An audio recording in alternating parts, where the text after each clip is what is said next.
Good morning guys. Ito nga pala ang breakfast ng mga Arab. Kung tawagin yan dito ay nuwasef. Different kinds of cheese. Meron ding mga ano dyan. Pang sweets ito. Gaya na ito. Strawberry yan. Then may satar. Yung jubo na yan, ang mozzarella. May pahaba at may pabilog. Yan. Yan po. Ang terno niyan ay kubos mo fruit. Ganyan lang po, lagi nilang Ito lang po ang sausaw dyan, oh. Kubos mo fruit. Yan, mga lalabs. Ito mozzarella ang bilog.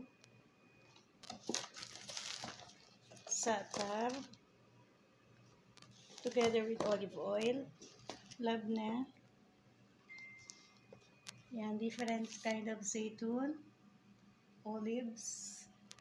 Yan, dami po ano. Yan.